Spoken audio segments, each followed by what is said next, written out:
No princípio de tudo, Augustus Nicodemos, conclusão e aplicações práticas.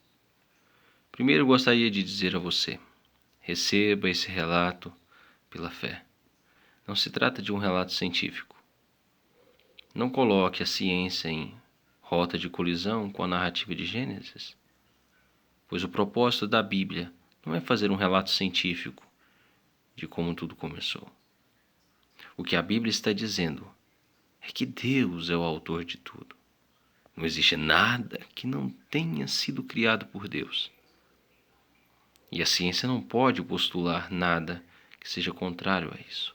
Na verdade, a verdadeira ciência de fato não postula nada contra isso.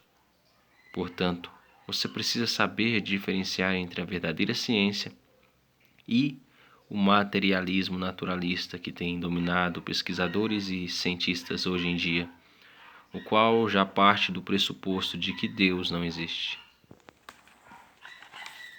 O livro de Gênesis não usa linguagem científica, pois não foi escrito para isso. Ele foi escrito para afirmar todos esses pontos de que falei.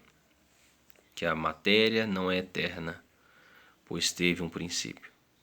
Que há um Deus que sempre existiu e criou todas as coisas. Que Ele é um Deus pessoal, que tem um propósito e é distinto da sua criação. Que Ele criou o mundo por etapas, não criou tudo de uma vez, embora pudesse tê-lo feito.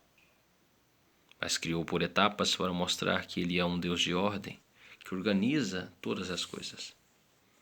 Com a ciência podemos aprender alguma coisa sobre os detalhes de como isso aconteceu. Podemos entender algumas coisas à medida que investigamos como o mundo funciona. Tudo isso nós podemos aprender, mas não há nada que possa contradizer o que a palavra de Deus nos diz. Por isso, em Hebreus 11:3, o autor faz uma afirmação que pode ser um sumário do Novo Testamento. Pela fé, entendemos que o universo foi criado pela palavra de Deus, de modo que o visível não foi feito do que se vê. Pela fé, entendemos que o universo foi formado pela palavra de Deus. Isso não é matéria de ciência, é matéria de fé. Nós cremos que foi assim. É algo que a ciência não pode provar nem refutar. Nós recebemos isso como revelação de Deus. Foi assim que tudo começou. A segunda aplicação é que temos respostas para muitas perguntas. Se você espera, ou mesmo se inadvertidamente criei essa expectativa em você, que encontrará a resposta para tudo. Essa é uma expectativa falsa, pois existe muita coisa que não sabemos explicar, como, por exemplo, o tempo. Deus criou o tempo ou este já existia? Deus vive no tempo? O texto bíblico não fala. Também não sabemos pormenores sobre a origem do mal. No capítulo 3 de Gênesis já encontramos o diabo no jardim, mas de onde ele veio?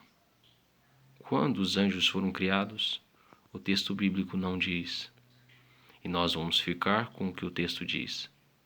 Apenas e tão somente com o que o texto diz.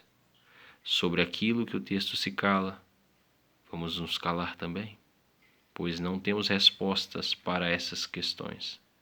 Em Gênesis, Moisés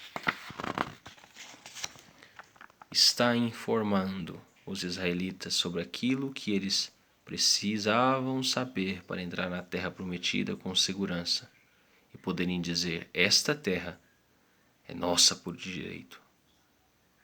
Esta terra é nossa por direito, ela nos foi dada pelo Deus Criador de todas as coisas. Portanto, podemos especular sobre determinadas coisas, mas respostas definitivas nós não temos.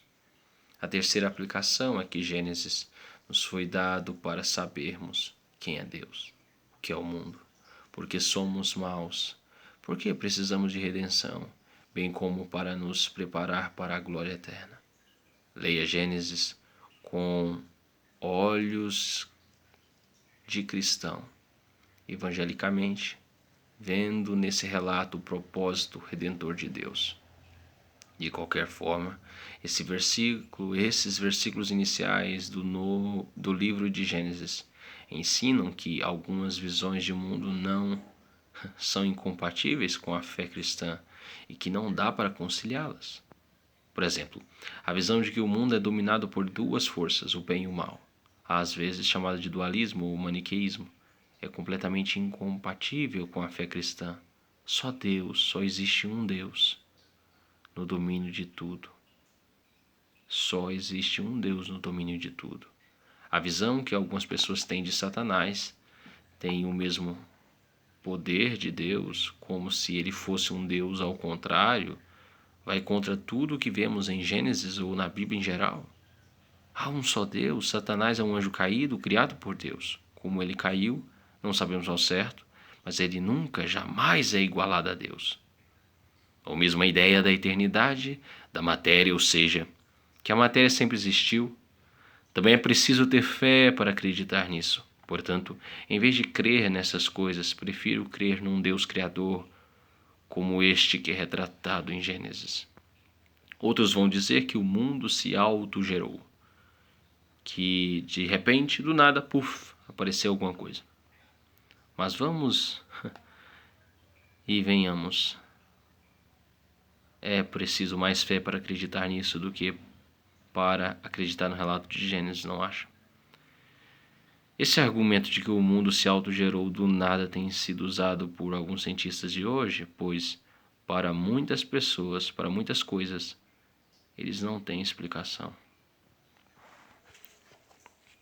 Mas nós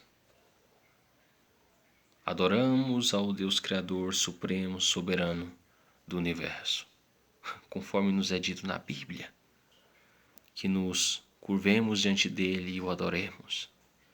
Tudo o que vimos é o palco que ele armou para a chegada do seu Filho Jesus, como é dito, porque todas as coisas são dele, porque por ele e para ele.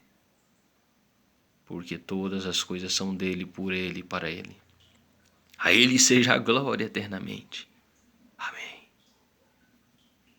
Nós celebramos a vinda do Filho de Deus, que voltará a pisar na terra, milênios depois de que tudo começou, e que veio para ser o nosso Redentor.